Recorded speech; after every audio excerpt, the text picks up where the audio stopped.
Olá pessoal, tudo bem? Hoje, 24 de junho, estamos aqui outra vez para discutir geografia e para convidar vocês para encontrar com a gente amanhã, às 1h30 da tarde, horário de Brasília, numa live sobre o ser indígena no Brasil. Essa condição, né, de ser num país xenófobo, num país excludente, num país que marginaliza tudo aquilo que não se parece com as nossas elites proprietárias de latifúndios e tudo mais. Então, nesse contexto, juntamos 4 pessoas, 3 delas já estiveram conosco em podcast, e uma é novidade aí nesse contexto. Então, temos lá o Eduardo Carlini, que é o Tarzan, mais a Natália, que é a esposa dele, depois a Lohane, que trabalha lá com o Zava Canoeiro, e o Leandro Lucato, que é um psicólogo e que vai estar conosco também amanhã nessa nossa conversa. Vamos ver o que eles têm para nos dizer sobre a condição indígena no Brasil, sobre essas relações extremamente violentas, complicadas, de resistência também, e tudo mais. Coisas interessantes, coisas boas e coisas terríveis. Vamos escutar o que eles têm para nos contar e como é que eles trocam ideias, né, entre eles, entre pessoas que têm diferentes perspectivas, diferentes experiências, não é, com as populações indígenas e tudo mais. Bom, amanhã, 1h30 da tarde, no nosso canal do YouTube, mesmo canal. Vocês entrando nesse canal, vocês vão ter acesso direto à live, ok? Bom, agora vamos lá à nossa conversa de hoje. A nossa conversa de hoje é a continuação da conversa de quarta-feira passada. Na quarta-feira passada estávamos justamente falando dessa passagem entre a identificação, a apropriação, a relação do sujeito com o seu entorno, com as formas do seu entorno, independentemente da escala que se possa chamar de entorno, e que nós chamamos então de paisagem, e como que ao passar para o território, esta passagem ela é feita a partir do momento em que se identifica um questionamento, um processo, um movimento, onde eu devo articular então as relações entre onde estou, onde estão as coisas e como que o fato de estarem onde estão é determinante, é definitivo na constituição dos processos tal qual eles se realizam. Muito bem, e vimos então que uma linguagem fundamental para isso é a cartografia. Não vamos voltar a este ponto, só vamos desenvolver mais exemplos. Eu quero retomar o exemplo que nós demos na quarta-feira passada, porque aquele mapa TO que nós apresentamos, um mapa bastante sofisticado, com muitos dados, e que quando aparece na tela do vídeo, ele aparece, sem detalhes, sem que a gente possa identificar com clareza aquelas coisas que eu andei dizendo. Portanto, aqui vai uma outra versão deste mapa. É uma versão mais esquemática também daquele período, e que nós podemos observar a presença muito clara do paraíso, com Adão, Eva, serpente, a presença aí do Mediterrâneo, a presença do rio Nilo, do rio Dom. Assim, o importante é a gente entender que, diferentemente dos mapas que nós usamos, hoje em dia este mapa está dirigido para o leste. Porque é o leste, é de onde vem o sol, é onde está o paraíso, é por onde passa por Jerusalém, é isto que define, na verdade, a direção da vida dos homens.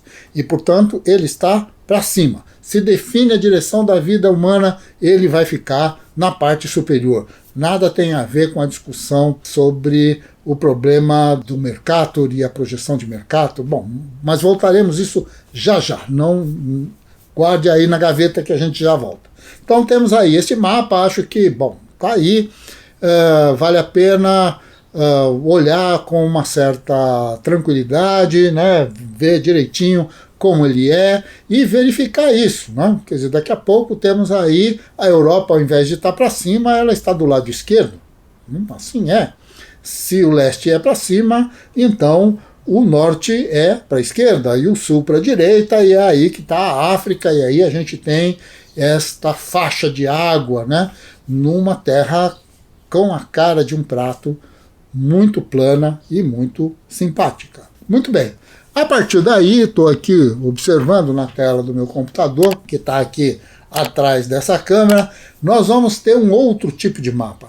Um mapa que nasce no século XIII, aproximadamente do século XIII para o século XIV, ele é chamado de mapa portulano. Por que portulano? Porque a principal função desse mapa é identificar a localização de portos para se identificar as rotas que os navios deveriam fazer para levar gente, levar mercadorias, trazer gente, sair do sul da Europa para ir para o norte da África, do norte da África para o sul da Europa. Fundamentalmente. De qualquer forma, estes mapas portulano, eles eram assim, do jeito que vocês estão vendo, construído, desenhado em cima de um papiro. Não me lembro bem se é um papiro ou se é a pele de um animal, mas de qualquer maneira, minha memória está dizendo aqui que o mais correto é que ele foi feito sobre a pele de um animal. Ele tem essas características, esse monte de linhas, são linhas de rumo, que vão definir, que vão permitir então aos marinheiros calcularem para onde eles devem ir e como eles devem fazer para transitar de um ponto a outro, a Europa com a África, fundamentalmente. Este tipo de mapa ele vai se expandir, ele vai ter características genéricas, ele vai se tornar um mapa mundi, não é? Como vocês podem ver neste mapa que eu estou mostrando aqui agora. Este já é o mapa de 1530 aproximadamente, 1520, ele já tem também um conjunto imenso de linhas, mas feito já com outra técnica. As localizações das fronteiras, dos continentes, o que se quer identificar como lugares, fica mais evidente do que no mapa anterior.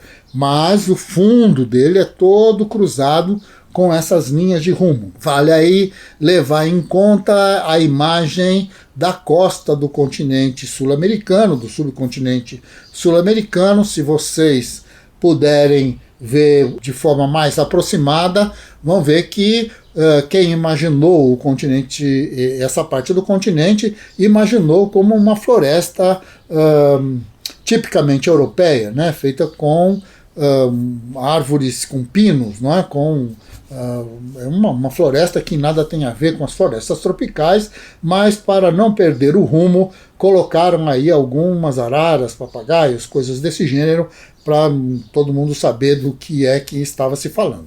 Mas por que então a necessidade de um mapa como esse? De alguma maneira sabemos que a cartografia dessa época ela vai se realizar por dois motivos fundamentais. Um deles para definir, obviamente, a circulação dos navios, das caravelas, não é? De quem ia aí em busca de outras terras, iam em busca de outras terras para ir em busca de outras mercadorias, de outros ecossistemas, de outras naturezas, de outras pessoas, de outras culturas, para todo um processo que nós já conhecemos de uma maneira genérica, chamamos de colonialismo, de uma forma bem geral. Muito bem, é nesse processo então que os mapas vão ter o seu papel.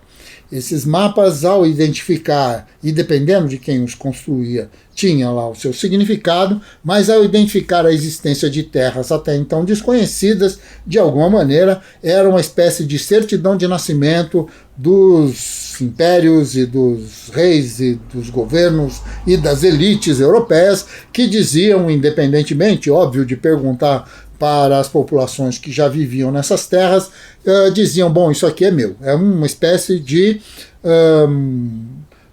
atestado, né, de posse ou algo parecido com isso, e essa cartografia então tem esses dois motivos, essas duas motivações. De um lado a questão dos caminhos, dos percursos, dos cálculos que os marinheiros deveriam fazer para poder se deslocar, e de outro lado a ideia de dizer, bom, isso aqui é meu, isso pertence ao reino da Espanha, ao reino de Portugal, depois aos franceses e depois aos ingleses e assim sucessivamente. Mas tudo isso, então, tem um problema. E o problema é justamente o fato de que existia toda a possibilidade de se calcular com alguma clareza as latitudes, sabíamos as latitudes onde estavam cada uma dessas caravelas e tal, mas não se tinha o cálculo de longitudes. E, portanto, a ideia de se perder no meio disso era muito grande. A segunda questão é que essas linhas de rumo absolutamente retas, quando plotadas em cima de um mapa, elas parecem realmente muito eficazes. Mas, como a Terra é redonda, apesar de tudo que se diz sobre isso, na verdade, essas linhas retas não serviam para definir caminhos mais distantes do que os caminhos que envolvem aí o Mediterrâneo. Quando se entra pelo Atlântico afora, o que se tem é uma perdição total, porque no final das contas, essa linha reta, ao se executar da maneira como ela está dada no mapa, vira um caracol. E a tendência então é que todo mundo se perca, é que essa coisa não funcione. É nesse sentido, então, que vai aparecer mais um mapa extremamente importante por volta de 1570, já na direção dos 1600, que é o mapa do Mercator. O mapa do Mercator já vai ser, vejam, assim, ele já tem uma conformação muito diferente, claro, existe muito mais dados nesse momento, esses 70, 80 anos que envolve o mapa anterior com este do Mercator, tem um conjunto imenso de dados, um conjunto de informações bastante importante, que vem desde das viagens do Vasco da Gama, a viagem de circunnavegação, a viagem que chega ao Brasil, que chega à China, que chega à Índia, que faz o contorno da África. Bom, tem muita informação, né, o Fernão de Magalhães, essa coisa toda. Muito bem. Este conjunto de informações, sistematizado então pelo Mercator, vai ter uma outra conformação. Os cálculos matemáticos vão ter outra característica. E este mapa que nós estamos vendo, então, é um mapa absolutamente revolucionário. Entre os portulanos, que começam por volta do século XIII e XIV, e este mapa que já está em pleno século XVI, nós temos 300 anos aí de intervalo de muita gente se perdendo no meio do caminho. Não que o mapa do Mercator tenha resolvido o problema desta perdição generalizada. Estou rindo aqui, mas a tragédia era grande. De qualquer forma, o problema não está resolvido aí. A questão é que ele vai preservar para dentro do mapa a ideia de que a Terra é uma esfera e que eu estou desenhando num plano uma esfera e, portanto, eu tenho que desenhar sobre o plano as distorções da esfera. Se eu não colocar as distorções, não vou colocar as linhas de rumo corretamente, porque, na verdade, elas não vão funcionar. Tanto que o mapa do Mercator, quem o adquirisse, você iria receber junto uma tabela fazendo a conversão de ângulos, para que você soubesse de uma forma bem clara que aquele lugar onde você estava aparentemente tão grande, na verdade era muito menor, aquele outro mais próximo do Equador estava realmente mais conforme com esta relação entre área e representação, e à medida em que o navegante fosse indo para o sul, mais importante seria a distorção, né? Então, para isso, havia necessidade de um conjunto de cálculos matemáticos para que tudo isso se resolvesse e os navegantes pudessem fazer com mais precisão as suas viagens, as suas conquistas, carregar escravos e controlar o processo de produção de cana-de-açúcar e assim por diante. Então, todo esse processo colonial que nós já vimos em milhares e milhares de livros de história. De qualquer forma, aí está esse mapa que veio, então, para revolucionar o processo de navegação e que vai carregar consigo a questão central: entender a Terra como uma esfera, para que se pudesse, então, desenhá-la sobre o plano levando em consideração e evidenciando matematicamente as distorções que um processo como esse possui. Portanto, nós não podemos dizer de maneira nenhuma que o mapa do Mercator nos engana. Ele não nos engana. O grande problema é que talvez a gente não saiba lê-lo.